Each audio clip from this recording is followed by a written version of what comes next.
Hello दोस्तों, स्वागत है आप सभी का आपके अपने ऑनलाइन यूट्यूब प्लेटफॉर्म रीजनिंग मंत्रा बाय संजय सर में। आज हम रीजनिंग की प्रैक्टिस क्लास नंबर 13 लेके आए हैं। इससे पहले हमने 12 क्लास से कंप्लीट कर ली है, तो उम्मीद करता हूँ आप सबने उन क्लासों को ज़रूर देखा होगा। चलिए बढ़ते हैं हम आज की क्लास में पहले क्वेश्चन की तरफ। और आज की क्लास में पहला क्वेश्चन आपके सामने दिया गया है।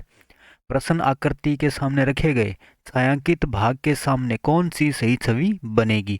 यहाँ ये क्वेश्चन डायग्राम आपसे दिया गया है और ये आपके सामने रखा गया है मिरर। पूछा है कि ये जो डायग्राम ये आकृति है इसको दर्पण में आप जब देखोगे तो ये कैसी दिखाई देगी। देखो, दर्पण के जो पास होता है उसको हम उतना ही नज़दीक मानते हैं। यानी यहाँ दर्पण के पास में ये गोल सर्किल आपको पहले जो दिखेगा वो ये वाला, और ये जो नीचे की तरफ डार्क किया हुआ था ये अब ऊपर की तरफ डार्क किया हुआ सर्किल हो जाएगा। फिर एक ये सीधी लाइन, और उसके बाद में जो बड़े वाला गोल सर्किल था वो थोड़ा पीछे की साइड में, यानी लास्ट में आपको यहाँ दिखाई देगा। और जो ऊपर का हिस्सा डार्क था वो अब कहाँ दिखाई देगा, नीचे की साइड में। तो कुछ इस तरीके से ये डायग्राम आपका बनेगा। ऐसा कोई ऑप्शन अपने पास में है? ऑप्शन नंबर ए नहीं हो सकता, ऑप्शन नंबर डी होगा। तो यानी इस क्वेश्चन का राइट आंसर क्या होगा, ऑप्शन नंबर डी। बढ़ते हैं अगले क्वेश्चन की तरफ। अगले क्वेश्चन में कह रहा है एक निश्चित कूट भाषा में आंसर को ये लिखा गया है तो उसी कूट भाषा में पब्लिक को क्या लिखा जाएगा। हाँ जी, आंसर को क्या लिखा गया है, ANSWER। आंसर का कोड जो हमें दिया गया वो दिया गया 2 28 38 46 10 36। अच्छा, ए का नंबर क्या होता है वर्णमाला क्रम में, 1 N 14 S 19 W 23 E 5 और R 18, ये इनके नंबर होते हैं। यहाँ देखो दो, क्या एक का दो गुना दो होता है? बिल्कुल। और 14 का दोगुना कितना होता है, 28। और 19 दूना 38, 23 दूना 46, 5 का दोगुना 10 और 18 का दोगुना 36। यानी इसने क्या किया था, ये जो अल्फ़ाबेट है इनकी नंबरिंग करके उसका दोगुना कर दिया। तो हमें जो पूछा था पब्लिक का, हम भी सेम काम करेंगे। पब्लिक PUBLIC पब्लिक, पी का नंबर 16 और इसका दोगुना होता है 32। यू का नंबर 21 का दोगुना 42, बी का नंबर 2 और इसका दोगुना 4, एल का नंबर 12 और 12 का दोगुना 24, आई का नंबर 9, 9 का दोगुना 18, सी का नंबर 3 और 3 का दोगुना 6। ये हमें किस ऑप्शन में दिया गया है हमें वो देखना है। 32 42 4 24 18 6। 32 42 4 ये हमें ऑप्शन नंबर सी में दिया गया है, जो कि हमारे क्वेश्चन का राइट आंसर है। उम्मीद करता हूँ सभी को यह समझ में आया होगा। बढ़ते हैं अगले क्वेश्चन की तरफ। अगला क्वेश्चन है श्रृंखला से। यहाँ आपसे कह रहा है जी अगला पद ज्ञात कीजिए, यानी क्वेश्चन मार्क के स्थान पर कौन सा नंबर आएगा वो हमें ज्ञात करना है। तो नंबर अचानक से आप देख पा रहे हो कि बहुत बड़े हो रहे हैं। मैंने आपसे कहा था कि सबसे पहला काम करना होता है आपको गैप चेक करना होता है। लेकिन यहाँ आप देख रहे हो कि नंबर अचानक से 90 से क्या हो गया 540, फिर 540 से कितना बन गया 3780, और 3780 से 30,000 पे पहुंच गया। यानी यहाँ गुणा का लॉजिक लग रहा है, हो सकता है कुछ गुणा हो फिर कुछ प्लस हो। क्या ये वाली बात समझ में आई? तो 90 से 540, क्या 9 के पहाड़े में 54 आता है, 9 छिका 54, यानी ये 90 का 6 गुना कर दिया। 90 का 6 गुना होता है 540, यहाँ प्लस कुछ नहीं किया सीधा गुणा कर दिया। तो 540 से फिर 3780 कैसे बना। अच्छा, ये 6 गुना किया है तो मान लेता हूँ भी ये भी 6 गुना होगा। करके देखते हैं 540 को 6 से गुणा, 6 जीरो जीरो, 6 चौके 24, 6 पंजे 30 और 2 32 40। यहाँ दे रखा है 3780, तो मैं इसको 7 से गुणा कर लेता हूँ। चलो इसको करते हैं गुणा 7 से, 7 जीरो जीरो 7 चौके 28 और 7 पंजा 35 और 2 37, यानी यहाँ गुणा किया गया है 7 से।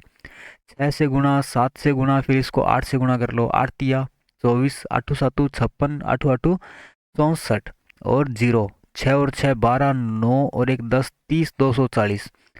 तो इसका लॉजिक ये है, इस नंबर को गुणा किया 6 से और 540 को गुणा किया 7 से और 3780 को गुणा किया 8 से, यानी 8 7 6। तो यहाँ जो नंबर होगा हम उसे गुणा करेंगे 5 से।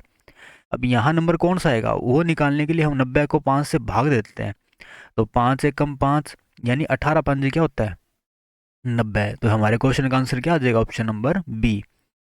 बढ़ते हैं अगले क्वेश्चन की तरफ। पढ़िए फटाफट इस क्वेश्चन को एक बार आप लोग।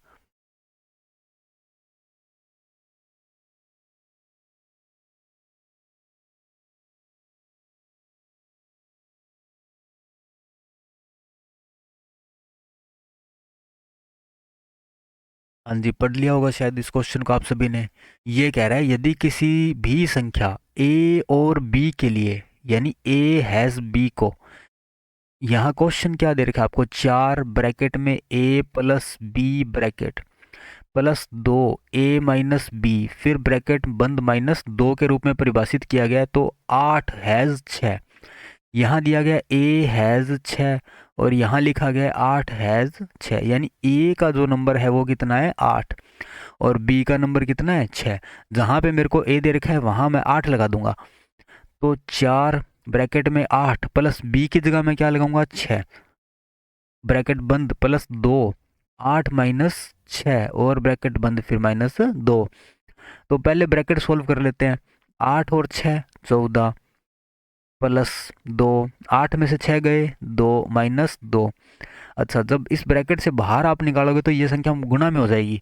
14 गुणा 4 कितना होता है, 14 इंटू 4 होता है 56। यहाँ पे फिर इनका मल्टीप्लाई कितना आया 56, 56 प्लस 2 इंटू 2 4 माइनस 2। अच्छा, 4 में से 2 गए 2 और 56 प्लस 2 कितना हो गया 58, यानी आपका आंसर क्या आएगा 58, ऑप्शन नंबर बी। बढ़ते हैं अगले क्वेश्चन की ओर। अच्छा, इस क्वेश्चन में आपको क्या रखा है कि संख्या जो है ए और बी के लिए, यानी ए हैज़ बी के लिए आपको जो नंबर दिए गए हैं वो ये नंबर दिए गए हैं, ए का नंबर 8 और बी का नंबर 6। तो ये वाली बात आपको याद रखनी है। अगला क्वेश्चन यहाँ दिया गया है, दिए गए शब्द में प्रश्न चिन्ह को सही ढंग से प्रतिस्थापित करने वाली संख्या की पहचान कीजिए। यानी 51 का रिलेशन 26 52 के साथ है, वही रिलेशन आपको 71 का बताना है किस नंबर के साथ होगा। तो 51 से मैंने 26 52 कैसे बनाया वो मेरे को चेक करना है। तो आपको 50 की स्क्वायर पता है 2500 होती है और 51 की स्क्वायर होती है 2601। 51 की स्क्वायर क्या होती है 2601। अच्छा, 2601 से आप 2652 पर जाते हो तो कितने प्लस करते हो, 51 ही प्लस करते हो। एक और एक 2 और 5 6 और 2, यानी ये जो नंबर दिया गया है 51, इसकी स्क्वायर करके प्लस 51 यानी इसी नंबर को जोड़ दिया गया, तो कितना आया 2652। अब मेरे को निकालना है 71 का। 71 का निकालूंगा तो मैं कैसे निकालूंगा, 71 की स्क्वायर प्लस 71 जोड़ दूंगा तो मेरा आंसर आ जाएगा। अच्छा, 71 की स्क्वायर कितनी होती है 70 की 4900 और 71 की 50 41। 50 41 में जब आप 71 जोड़ोगे तो कितना आएगा, एक और एक 2, 7 और 4 11 और 5, यानी कि 51 12 5112, जो कि ऑप्शन नंबर हमें सी में दिया गया है, जो कि हमारे क्वेश्चन में क्या होगा राइट आंसर। बढ़ते हैं अगले क्वेश्चन की तरफ। अगला क्वेश्चन आपके सामने दिया गया, लुप्त संख्या ज्ञात कीजिए।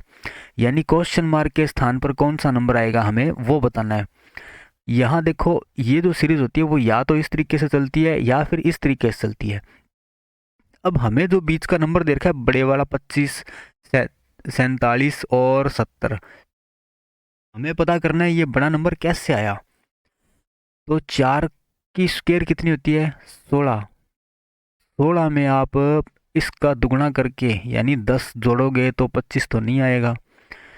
और कोई लॉजिक देखो, 4 5 20। अच्छा, 4 को आप 5 से मल्टीप्लाई कर लो, 4 5 कितना हुआ 20, उसमें ये लास्ट वाला नंबर अगर मैं 5 जोड़ता हूँ तो 25 आता है। सेम काम यहाँ करके देखते हैं, 7 को 6 से गुणा कर लो, 7 छिक्का 42 में लास्ट वाला नंबर जब आप जोड़ोगे तो कितना आएगा 48, लेकिन वहाँ तो दिया गया है 47, यानी लास्ट नंबर जो 6 दिया गया है वो नहीं जोड़ रहे। यहाँ मैंने 47 लेके आना है तो यहाँ कितने जोड़ूंगा 5, यानी कि क्या किया आपने इन दोनों नंबरों को आपस में गुणा करके प्लस कितना किया 5। यहाँ भी इन दोनों नंबरों को गुणा करके प्लस कितना किया 5। यहाँ पर भी सेम ही काम करोगे, इन दोनों नंबरों को गुणा करोगे और फिर प्लस करोगे 5। तो प्लस 5 करने पर आपके पास में 70 आया। अगर मैं 70 में से 5 माइनस कर दूं कितना आया 65, और ये 65 13 को किस नंबर से गुणा करूं कि 65 आए। यहाँ देखो, 13 को मैं x के साथ गुणा करता हूँ तो कितना आता है 65। अब ये बराबर में है तो मैं काट सकता हूँ, 13 पंजे कितना होता है 65, यानी x का मान कितना आया 5। यहाँ जो ऑप्शन नंबर सी है वही हमारा क्या होगा राइट आंसर, यानी 13 पंजे 65 प्लस 5 कितना होता है 70। उम्मीद करता हूँ आप सभी को ये क्वेश्चन समझ में आया होगा। बढ़ते हैं अगले क्वेश्चन की तरफ। अगला क्वेश्चन आपके पास में है जी डाइस का। ये ओपन डाइस है, इसको बोलते हैं ओपन डाइस। आपसे पूछा गया होगा मेरे ख्याल से तो यही है कि इसको बंद करने पर ये कैसा दिखेगा। चलो पढ़ लेते हैं। यदि दी गई सीट को मोड़कर एक पासा बना दिया जाता है तो विकल्पों में से कौन सी आकृति बनाना संभव है। यानी कह रहा है कि इसको जब हम बंद करेंगे तो बंद करने पर कौन सी आकृति बनाना पॉसिबल होगा। देखो यहाँ क्या लॉजिक लगता है, आपको सीधी लाइन में चलना होता है 2 कदम। यहाँ आप सपोज करो, यहाँ आप खड़े हो, परसेंटेज वाले डब्बे में आप खड़े हो, आपको 2 कदम चलना है। यानी पहला कदम आपने बढ़ाया, फिर दूसरा कदम आपने बढ़ाया, तो आप कहाँ पहुँच गए, एट द रेट पर। यानी परसेंट का जो विपरीत है वो होता है एट द रेट। अगर अब आप यहाँ खड़े हो 3 वाले नंबर पे, तो आपको सीधी लाइन में 2 कदम चलना होता है। सीधी लाइन मतलब बिल्कुल सीधा, 1 कदम और 2 कदम।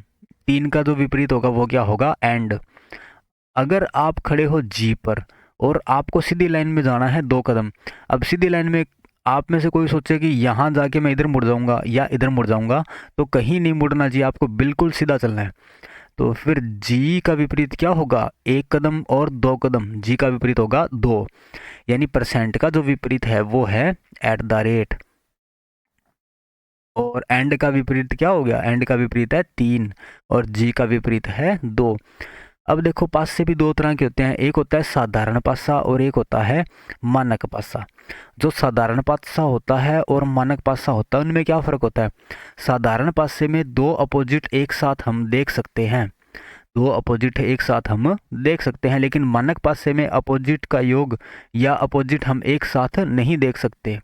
जैसे यहाँ 2 आपके सामने दिया गया है, यानी ये वाला 2, तो इसका अपोजिट क्या है, 2 का अपोजिट जी है। जो जी है वो हमें दिखाई नहीं देगा क्योंकि जी जो है वो बैक साइड में होगा, तो ये कैसा पासा कहलाएगा, ये मानक पासा कहलाएगा। अगर 2 का अपोजिट जो जी है वो मैं इसके अगल बगल में कहीं देख पा रहा हूँ इन दोनों फलकों पे, तो ये साधारण पासा कहलाएगा। अच्छा, अगर मैं इस डब्बे को बंद करता हूँ, डब्बे को बंद करूंगा तो मैं 2 अपोजिट तो एक साथ नहीं देख पाऊंगा, यानी कि ये मेरा डायग्राम क्या होगा, गलत।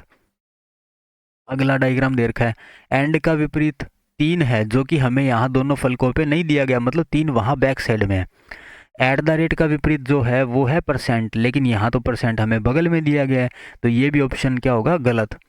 ऑप्शन नंबर सी को चेक करो, एट द रेट का विपरीत है परसेंट, यानी पीछे की साइड में वहाँ परसेंट होगा। 2 का विपरीत जी, अगर इस साइड में 2 है तो उस दीवार की साइड पे कौन सा अंक होगा, जी। ऊपर दिया गया है एंड, तो नीचे क्या होगा, 3, यानी यहाँ नीचे सरफेस पर, सतह पर क्या होगा, 3। ये हमारे क्वेश्चन का राइट आंसर है जी। ये आप डब्बा बना सकते हो इस पासे को बंद करके। अगला ऑप्शन और चेक कर लेते हैं, परसेंट का विपरीत एट द रेट होता है, लेकिन यहाँ तो इसके बगल में ही दिया गया है, तो ये साधारण पासा है ना कि मानक पासा, तो ये भी क्या होगा, गलत। तो हमारा आंसर आएगा केवल सी, ऑप्शन नंबर सी। अच्छा, ऑप्शन नंबर सी में ही सी दे रखा है, तो इसका आंसर होगा सी। बढ़ते हैं अगले क्वेश्चन की तरफ। अगला क्वेश्चन है, एक बच्चा अपने घर पहुंचने के लिए स्कूल से पश्चिम दिशा की ओर चलना शुरू करता है। मान लो जी कोई बच्चा है और ये उसका स्कूल है, वो जाना चाहता है अपने घर पे, और वह स्कूल से कहाँ जा रहा है, पश्चिम दिशा। पश्चिम दिशा मतलब इस साइड में, स्कूल से पश्चिम दिशा की ओर चलना शुरू करता है। वह 8 किलोमीटर चलने के बाद वह बिंदु ए पर पहुंचता है। यानी स्कूल से उसने कितनी दूरी तय कर ली, उसने जो दूरी तय की है वो है 8 किलोमीटर, और 8 किलोमीटर दूरी तय करने के बाद वो पहुंच गया बिंदु ए पर। फिर बिंदु ए से वह दाएं मुड़ता है और 7 किलोमीटर चलता है। यहाँ बिंदु ए से वो दाएं मुड़ा, मतलब वो इस साइड मुड़ा, और कितना चला, 7 किलोमीटर, और बिंदु बी पर पहुंचा। अब वो बिंदु बी पर पहुंच चुका है। बिंदु बी से वह बाएं मुड़ता है, बायां मतलब इस साइड में, और कितना चलेगा, 4 किलोमीटर चलता है। यानी बिंदु बी से बाएं मुड़ने के बाद वो जो बच्चा है वो 4 किलोमीटर चल लिया। उसके बाद अगले लाइन में हमसे क्या कहा गया है कि सी पर पहुंच जाता है। अब वो बिंदु सी पे पहुंच गया। बिंदु सी से वह बाएं मुड़ता है और 2 किलोमीटर चलकर अपने घर पहुंच जाता है। हाँ जी, सी से उसको एक बार मैं फिर बाएं मुड़ूंगा और 2 किलोमीटर की दूरी चलनी है, और वो अपने घर पे पहुंच गया। पूछा है उसने आपसे, उसके घर और स्कूल के बीच सबसे कम दूरी कितनी है। ये हमें बताना है कि उसके स्कूल और घर के बीच की दूरी कितनी है। चलिए हम उसके घर और स्कूल के बीच की दूरी निकालते हैं, और वो भी कौन सी, सबसे कम दूरी जो है होगी वो हमें बताना है। अगर मैं पूरी ये दूरी निकालूंगा तो मेरे को ये दूरी सबसे कम नहीं लंबी पड़ेगी। सबसे कम मतलब बिल्कुल यूं सीधा रास्ता, ये हमें बताना है। अब आप देखो ये जो डिस्टेंस है वो कितनी है 8, और ये जो डिस्टेंस दे रखी है वो कितनी है 4, मतलब ये जो 4 है इसके सामने वाली इतनी दूरी क्या होगी, 4 ही होगी। तो जो टोटल आधार है आपके पास में यानी बेस वो कितना हो गया, 8 और 4 12, और ये यहाँ से लेके यहाँ तक की दूरी ये कितनी है, ये टोटल सामने आपके जो दीवार आपको दिखाई दे रही है 7 किलोमीटर लंबी है, उसमें से ये इतना जो टुकड़ा है वो 2 किलोमीटर का है, तो ये जो बचा हुआ टुकड़ा ये कितने किलोमीटर का हो जाएगा, 5 किलोमीटर का। अब क्या डायग्राम आपके पास में ऐसा दिखाई दे रहा है सबको, 8 और 4 12, और ये टुकड़ा कितने का है 5 का। आपको निकालना क्या है, कर्ण निकालना है। क्या निकालना है, कर्ण। ये है आधार, ये है लंब, और आपको ज्ञात करना है कर्ण। अब कर्ण निकालना है तो फिर एक फॉर्मूला होता है जी, कर्ण की स्क्वायर बराबर में आधार की स्क्वायर प्लस लंब की स्क्वायर। कर्ण की स्क्वायर तो आपको ज्ञात करना है, आधार कितना दिया गया, आधार दिया गया 12, तो 12 की जब मैं स्क्वायर करूंगा तो कितना आएगा 144, प्लस लंब, लंब दिया गया है 5 यानी 5 की स्क्वायर 25। इन दोनों को जब मैं आपस में प्लस प्लस करूंगा तो 4 और 5 9 और 4 और 2 6, 169, यानी कर्ण की स्क्वायर बराबर में कितना है 169। अगर मैं इस स्क्वायर को यहाँ से हटा के उधर क्या कर दूं अंडर रूट, तो मेरे पास कर्ण का मान आएगा जो कि आएगा 13। कर्ण का मान क्या आएगा 13, हमारे क्वेश्चन का राइट आंसर। यानी ये जो दूरी है वो कितनी होगी 13 किलोमीटर, ये उसकी शॉर्टेस्ट डिस्टेंस है। तो ऑप्शन नंबर बी हमारे क्वेश्चन का क्या होगा, राइट आंसर। उम्मीद करता हूँ सबको ये वाला क्वेश्चन समझ में आया होगा। बढ़ते हैं अगले क्वेश्चन की तरफ। अगला क्वेश्चन कह रहा है ASRHP के सभी अक्षरों का उपयोग करके बनाए जा सकने वाले सही शब्द का चयन कीजिए। अच्छा, इन अक्षरों का उपयोग करके आप कोई ऐसा वर्ड बना सकते हो जो बिल्कुल सही हो। जैसे मैंने आपके सामने एक स्पेलिंग लिख दी TAC, अब मैंने कहा जी इसका कोई एक सही शब्द बनाओ। सही शब्द मतलब जिसके कोई मीनिंग निकलता हो, यानी कोई मीनिंगफुल वर्ड आपको बनाना है अकॉर्डिंग टू डिक्शनरी। जैसे TAC का मीनिंगफुल क्या होता है, एक होता है ACT एक्ट, एक्ट माने नियम कानून, या फिर CAT कैट, कैट माने बिल्ली। ये क्या है मीनिंगफुल वर्ड है। एक्ट हो गया, कैट हो गया, और कुछ बनता है, चलो और कुछ हो सकता है बने ना बने, है ना। वही सेम काम आपको यहाँ करना है। यहाँ दिया गया था ASRHP, इससे कोई मीनिंगफुल वर्ड वो हम ऑप्शन से ही देख लेते हैं। पहला ऑप्शन दे रखा है HRSPA, तो HRSPA नाम का तो कोई वर्ड डिक्शनरी में नहीं होता। फिर दे रखा है SHARP, शार्प, यानी शार्प तो आप सबने सुना होगा, शार्प माने तेज, है ना, तेज दिमाग का बोलते हैं ना, तेज दिमाग का है, शार्प माइंड का है, वही वाला शार्प। तो ये तो बिल्कुल बन रहा है जी एक। अगला देखो PARHS, ऐसा कुछ भी नहीं होता। SHRAP, शरैप नहीं होता जी, शार्प होता है। ऑप्शन नंबर बी ये हमारे क्वेश्चन का राइट आंसर है। बढ़ते हैं अगले क्वेश्चन की तरफ। अगला क्वेश्चन दिया गया आपको सिलोजिज्म वाले टॉपिक से, यानी कथन आपको दिया गया है, कथन को पढ़ के आपको डायग्राम बनाना है, और फिर उस डायग्राम के आधार पे इन निष्कर्षों को पढ़ के आपको आंसर देना है कि इनमें से कौन सा निष्कर्ष सही है और कौन सा निष्कर्ष गलत है। चलो कथन को पढ़ते हैं। ये कह रहा है सभी बिल्ली जानवर है। सभी बिल्ली यानी ये जितनी भी बिल्ली है वो क्या है, वो जानवर है। All cats are animal, animal होगा ना पशु, जानवर। फिर कह रहा है कोई भी जानवर कार नहीं है, यानी कोई भी जानवर कार नहीं है, तो जानवर और कार का कोई आपस में रिलेशन नहीं है। इनके बीच में मैंने सिंगल लाइन लगा के क्रॉस का निशान लगा दिया कि कार का रिलेशन किसके साथ नहीं है, जानवर के साथ। अब पढ़ते हैं निष्कर्ष। ये कह रहा है कुछ बिल्ली कार है। देख के बताओ कुछ बिल्ली कार है क्या, नहीं है, क्योंकि जब जानवर यानी पूरे के पूरे जानवर है उनका रिलेशन कार के साथ नहीं है, तो जानवर के अंदर आने वालों का रिलेशन भी कार के साथ नहीं होगा। लेकिन इसने कहा है कुछ बिल्ली कार है, तो ये वाली बात इसकी बिल्कुल गलत है। अगले लाइन में कहता है जी कोई भी बिल्ली कार नहीं है। ये बात बिल्कुल सही है, कोई बिल्ली कार नहीं है, क्योंकि जब जानवर का रिलेशन कार के साथ नहीं है तो बिल्ली का रिलेशन भी कार के साथ नहीं होगा। तो ये बात इसकी बिल्कुल सही है। फिर कह रहा है कुछ कार बिल्ली है, क्या कुछ कार बिल्ली है? नहीं। अगले लाइन में कहा है सभी जानवर बिल्ली है, क्या सारे जानवर बिल्ली है? नहीं, कुछ जानवर क्या होंगे? बिल्ली। जब आप बाहर से अंदर की तरफ जाते हो तो कुछ वर्ड का यूज करते हो, लेकिन इसने तो किया है जी सभी का यूज, सभी जानवर बिल्ली है, जो कि गलत बात है। तो हमारे क्वेश्चन का राइट आंसर क्या होगा? केवल दो, यानी ऑप्शन नंबर बी। बढ़ते हैं अगले क्वेश्चन की तरफ। अगला क्वेश्चन आपको नंबर सीरीज का दिया गया है। वह विकल्प ज्ञात करो जो दी गई श्रृंखला पैटर्न में सही नहीं है, यानी इस सीरीज के अंदर कोई एक नंबर या एक संख्या जो है वो गलत है। आपको बताना है कौन सा नंबर या संख्या गलत है। चलिए आपके पास में 15 सेकंड का टाइम है, फटाफट ट्राई कीजिए।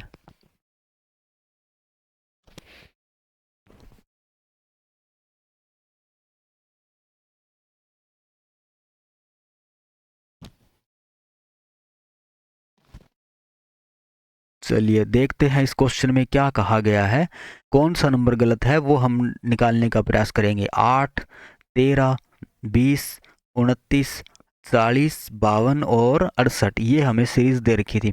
तो सब नंबर तो सारे आसपास के नज़दीक नज़दीक के ही हैं। तो सबसे पहला काम आप करोगे गैप चेक करोगे। हाँ जी, 8 और 5 होते हैं 13। 13 में 7 जोड़ोगे तो कितना आएगा? 20। और 20 में जब आप 9 जोड़ते हो तो 29। और 29 और 11 40। 40 और 12 52। और 52 से 68 पे जाने के लिए कितने प्लस कर रहे हो? 16। अब एक बात देखो, 5 के अंदर 2 जोड़ूंगा तो कितना आएगा? 7। और 7 में जब मैं 2 प्लस करूंगा तो कितना आएगा? 9। और 9 प्लस 2 होता है 11। जब यहाँ 2 जोड़ा था, यहाँ भी 2 प्लस किया, यहाँ भी 2 प्लस किया, तो यहाँ भी कितना प्लस करोगे? 2। और 11 प्लस 2 होता है 13। फिर मैं 13 में प्लस करूंगा 2, 13 और 2 15, यानी यहाँ पे नंबर आएगा 15। अच्छा, 11 में जब आप 13 जोड़ते हो तो कितना बनता है? सॉरी, 40 में जब आप 13 जोड़ते हो तो 52 की जगह पे क्या आता है? आएगा 53। और जब आप 53 में 15 जोड़ोगे तो ऑटोमेटिक 68 नंबर जो है सही आपको दिखाएगा। यानी 5 और 3 8 और 5 और 1 6, ये तो अपनी जगह पे सही है। गलत नंबर कौन सा था? 52। यानी इन दोनों के जो बीच का नंबर था वो क्या था? गलत। वो हमारे क्वेश्चन का क्या होगा? राइट आंसर, यानी ऑप्शन नंबर डी, जो कि हमारे क्वेश्चन का क्या है? Right answer. बढ़ते हैं अगले क्वेश्चन की तरफ। अगला क्वेश्चन आपको दिया गया है, दी गई आकृति का जल में बनने वाला सही प्रतिबिंब ज्ञात करो। हाँ जी, आपसे पूछा है जल प्रतिबिंब बताना है, तो इसका जल प्रतिबिंब कैसे निकालोगे? क्वेश्चन आकृति आपको दी गई, जल मतलब जल होता है नीचे की साइड में, और दर्पण दिया होता है सामने की साइड। कई बार दर्पण को नीचे रख देता है तो वो आपको यहाँ लिखेगा कि दर्पण नीचे की साइड रखा गया है। अगर नहीं भी लिखता है तो दर्पण जिस साइड रखा हुआ आपको मिलेगा, आपको उस साइड ही बताना पड़ेगा। अच्छा, ये सिंपल सा आपको डायग्राम दे रखा है। और जो जल की आकृति आपको बतानी है, तो ये जो गोल सर्किल है यहाँ जल में सबसे नज़दीक ही दिखाई देगा, जैसे ये दिख रहा है आपको यहाँ पे। लेकिन ये जो त्रिभुज बना हुआ है ये कैसा दिखाई देगा जल में? कुछ इस प्रकार आपको उल्टा बना हुआ दिखाई देगा। लेकिन ऑप्शन नंबर ए में तो सीधा का सीधा ही बना रखा है, जो कि गलत है। ऑप्शन नंबर बी में दिया गया है त्रिभुज उल्टा, और ये गोल सर्किल बिल्कुल यहाँ जल के अंदर नज़दीक ही दिखाई दे रहा है। और ये जो आकृति है वो भी आपको ऐसे दे रखी है, यानी सारा कुछ इसमें क्या है? सही। तो हमारे क्वेश्चन का राइट आंसर क्या होगा? Option number B. अगले भी चेक कर लो। यहाँ देखो जी, गोल सर्किल आना चाहिए था बिल्कुल जल के अंदर पास में, यहाँ दे रखा है त्रिभुज, ये भी गलत और ये भी गलत। तो हमारे क्वेश्चन का राइट आंसर क्या होगा? Option number B. और जो जल के बिल्कुल पास, जैसे मैंने यहाँ एक लड़का खड़ा कर दिया और ये है जी पानी, ये एक लड़का खड़ा है यहाँ जल के ऊपर, तो सबसे पहले इसकी टांगे ही दिखाई देगी पानी के अंदर, ना कि इसका सर दिखाई देगा, पहले टांगे दिखेगी। यानी जो जितना नज़दीक है वो उतना ही नज़दीक आपको जल में दिखाई देगा, और जो जितना दूर है वो उतना ही दूर आपको दिखाई देगा। समझ गए ये वाली बात? सेम काम यहाँ पर ने किया है। ये गोल सर्किल जल के जितना नज़दीक था उतना ही नज़दीक हमें ढूंढना है, और इनमें तो त्रिभुज दे रखा था, ये क्या हो गया? गलत। बढ़ते हैं अगले क्वेश्चन की तरफ। अगला क्वेश्चन दिया गया है, दिए गए शब्दों में से कौन सा शब्द शब्द कोश क्रम के अनुसार पहले आता है।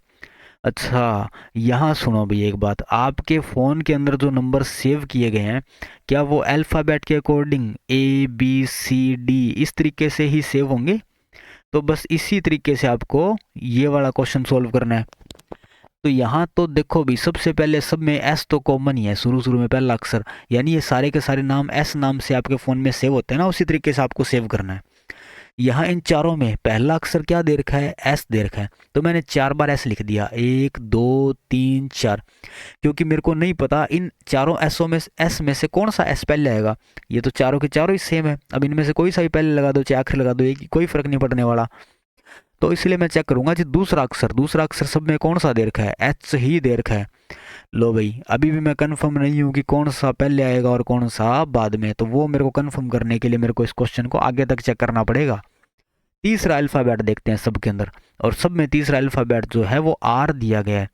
तो अभी भी आप लोग इसमें बता नहीं सकते कि SHR में से कौन सा SHR पहले आएगा, है ना। तो ये कंफर्म करने के लिए फिर एक बार मैं अगला अक्षर चेक करूंगा जो कि नंबर 4 पे है। नंबर 4 पे जो आपको अक्षर दिए गए हैं वो दिया गया है I, E, और यहाँ दिया गया है O, और इसमें भी दिया गया है O। अब अंग्रेजी के शब्दकोश के अंदर यानी अल्फ़ाबेट के अकॉर्डिंग, जैसे पहले आता है A, नंबर 2 पे आता है B, और फिर 3 पे 4 पे D, 5 पे E, वैसे ही इनमें पहले क्या आएगा? I आएगा, E या फिर O आएगा? पहले आएगा E।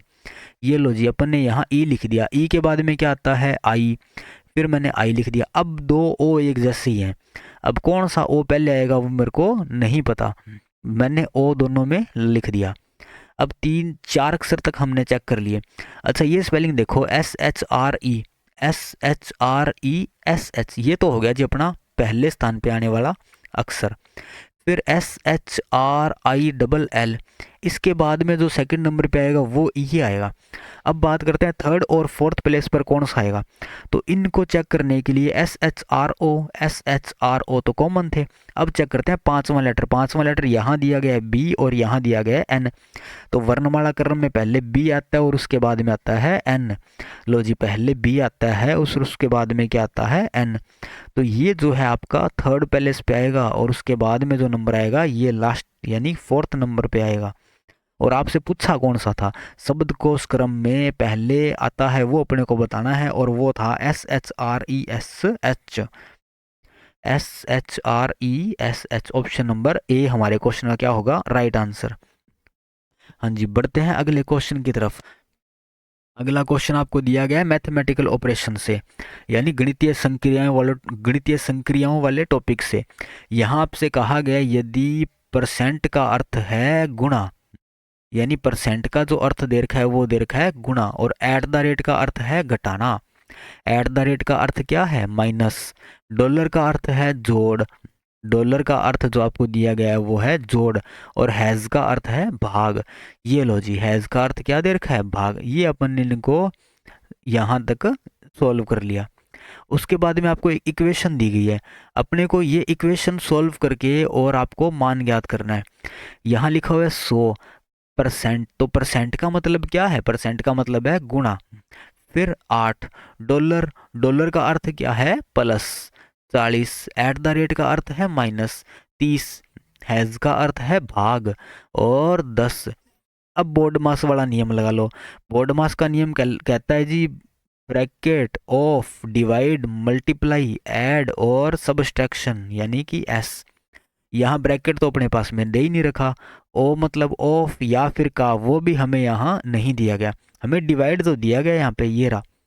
30/10 करते हो तो कितना आता है? 3, यानी 100 गुणा 8 प्लस 40 माइनस 0 से 0 उड़ा दिया और 3।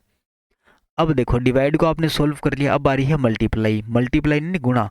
100 गुणा 8 कितना होता है? 800 प्लस 40 माइनस 3, आपने मल्टीप्लाई को भी सोल्व कर लिया। अब बारी है जोड़ की, तो 800 और 40 कितने हो गए? 840 माइनस क्या करोगे? 3, लास्ट में एस यानी सबट्रैक्शन। तो 840 में से जब आप 3 घटाओगे तो कितना आएगा? 837, जो कि हमारे क्वेश्चन का क्या है? राइट आंसर, और वो हमें दिया गया ऑप्शन नंबर डी में। बढ़ते हैं अगले क्वेश्चन की तरफ। अगला क्वेश्चन आपके सामने है क्वेश्चन नंबर 15। ये कह रहा है एक कक्षा में 30 छात्रों को खेलना पसंद है और 40 छात्रों को घूमना पसंद है और 20 को दोनों ही पसंद है, यानी 20 वो लोग हैं जिनको खेलना भी पसंद है और घूमना भी पसंद है।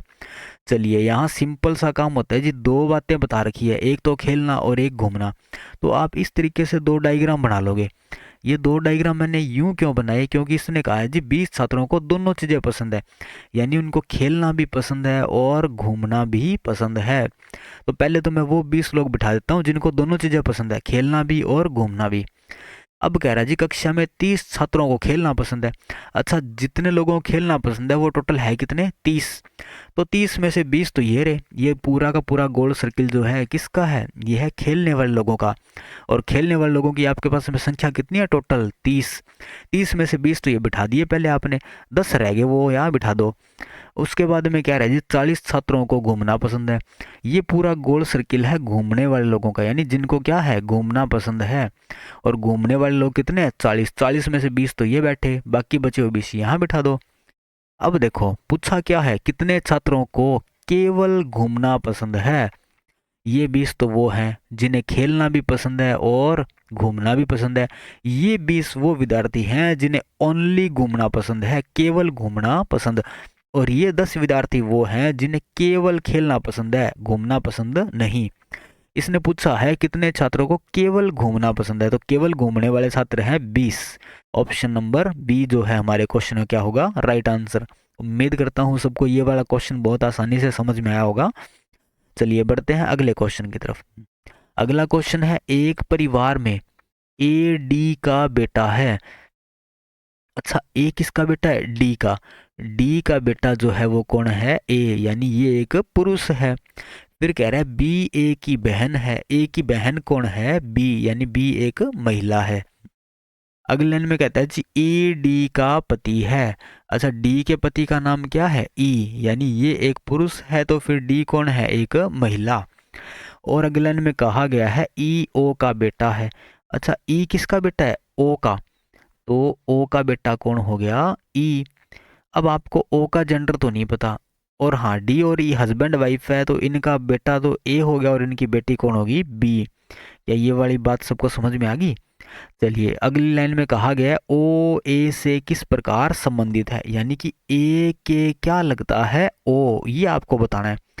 तो ए के ओ क्या लगेगा जी, ए के पापा भी हो सकते हैं और ए के पापा की माँ भी हो सकती है, ओ, यानी कि ए के दादा भी हो सकते हैं और ए की दादी भी हो सकती है। तो ऑप्शन नंबर ए भी सही हो सकता है और ऑप्शन नंबर सी भी सही हो सकता है, लेकिन दो दो ऑप्शन तो आप सही नहीं कर पाओगे एक टाइम पे। तो ऐसा कोई ऑप्शन है जिसमें दादा भी दे रखा हो और दादी भी दे रखा हो, दोनों एक साथ, तो वो ऑप्शन तो हमें डी दिया गया। इनमें से कोई नहीं, मतलब इन तीनों में से तो कोई नहीं है। ये हो सकता है ऑप्शन नंबर डी में दिया गया हो कि इनमें से कोई नहीं है, वो इसके अंदर निहित है, यानी ऑप्शन नंबर डी के अंदर दिया गया है। तो हमारे क्वेश्चन का राइट आंसर क्या होगा, ऑप्शन नंबर डी। चलिए बढ़ते हैं अगले क्वेश्चन की तरफ। हाँ जी, आज की स्लाइड में आपके लिए इतने क्वेश्चन थे, तो थैंक यू। आप सभी ने वीडियो को ध्यानपूर्वक देखा और देख लिया, फिर अब लाइक कर दो और कमेंट कर दो। और कमेंट में अगर आपका कोई सुझाव है वीडियो के रिगार्डिंग अगर मुझे कुछ चेंजेस करने हो, तो आप मुझे वीडियो के बारे में जो भी आपकी राय है कमेंट करके मुझे ज़रूर बता दें। और शेयर भी कर दीजिए अपने दोस्तों के साथ में, और आप लोग चैनल को सब्सक्राइब भी ज़रूर करें।